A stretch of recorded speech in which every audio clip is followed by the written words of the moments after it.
ഹരേ കൃഷ്ണ. എല്ലാവർക്കും നമസ്കാരം. അപ്പോൾ മഹാഭാരത കഥ കുഞ്ഞുകുട്ടികൾക്കുള്ളത്. അടുത്തത് പാർട്ട് 4, ദ്രോണാചാര്യരുടെ ആയുധ പരിശീലനം. അപ്പോൾ നോക്കാം. പാണ്ഡവരും കൗരവരും ഭീഷ്മരുടെ രക്ഷാകർത്തൃത്വത്തിൽ ഹസ്തിനപുരത്തിൽ വളർന്നു. അദ്ദേഹം അവർക്ക് ഏറ്റവും നല്ല ഗുരുക്കന്മാരെ കണ്ടെത്തി. കലകളിലും ആയുധാഭ്യാസത്തിലും ഏറ്റവും മികവാർന്ന പരിശീലനം. എല്ലാ കാര്യങ്ങളിലും പാണ്ഡവന്മാർ ഒരു പടി മുന്നിൽ നിന്നു. കൗരവരെ അവരെപ്പോഴും രണ്ടാം സ്ഥാനത്തേക്ക് തള്ളി. ഇത് കായിക കാര്യങ്ങളിൽ കൂടി പ്രകടമായപ്പോൾ കൗരവർക്ക് സ്വാഭാവികമായും പാണ്ഡവരോട് അസൂയ ഉണ്ടായി. അത് കാര്യങ്ങൾ കൂടുതൽ വഷളാക്കിയതേയുള്ളൂ. ആചാര്യന്മാർക്കും ഗുരുക്കന്മാർക്കും പാണ്ഡവരോട് പ്രത്യേക വാത്സല്യമുണ്ടായതിൽ അതിശയമില്ല. അസ്ത്രാഭ്യാസത്തിൽ ദ്രോണാചാര്യരായിരുന്നു ഗുരു. എപ്പോഴെല്ലാം പാണ്ഡവർ മികവ് കാട്ടിയോ അപ്പോഴെല്ലാം അദ്ദേഹം അവരെ പ്രശംസിച്ചു. അർജുനനായിരുന്നു ആചാര്യൻ്റെ ഇഷ്ടപാത്രം.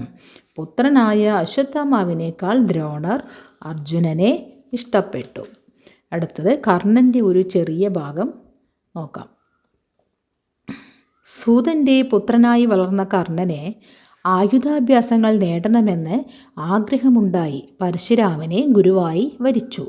ക്ഷത്രിയരോട് അടങ്ങാത്ത പകയുണ്ടായിരുന്ന പരശുരാമനോട് താൻ ഒരു ബ്രാഹ്മണനാണെന്ന് പറഞ്ഞാണ് കർണൻ ശിഷ്യത്വം നേടിയത്. താൻ ക്ഷത്രിയനാണ് എന്ന സത്യം കർണനും അറിയുമായിരുന്നില്ല. ഒരു ദിവസം ഗുരു ശിഷ്യൻ്റെ മടിയിൽ തലവെച്ചുറങ്ങുകയായിരുന്നു. അപ്പോൾ ഒരു വണ്ട് കർണൻ്റെ തുടയിൽ തുളച്ചു കയറാൻ തുടങ്ങി.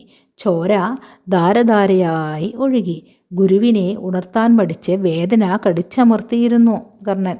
ഒഴുകിപ്പരന്ന ചോരയുടെ ചൂട് തട്ടി ഗുരു ഉണർന്നു. ഇത്രയും വേദന സഹിക്കാനുള്ള ശേഷി ഒരു ബ്രാഹ്മണന് ഉണ്ടാവില്ല. അതൊരു ക്ഷത്രിയനെ സാധിക്കൂ. ഇവൻ പറഞ്ഞത് കള്ളമാണ്. ഗുരു കർണനെ ശപിച്ചു. പഠിച്ച വിദ്യകളെല്ലാം ഏറ്റവും ആവശ്യമുള്ള സന്ദർഭത്തിൽ മറന്നു പോകട്ടെ എന്ന്. കർണൻ ദുഃഖിതനും നിരാശനുമായി മടങ്ങി. അടുത്തത് പറയാൻ പോകുന്നത് ഏകല്യവിൻ്റെ കഥയാണ്. അപ്പോൾ അടുത്ത ഭാഗം അടുത്ത വീഡിയോയിൽ നോക്കാം. ഹരേ കൃഷ്ണ.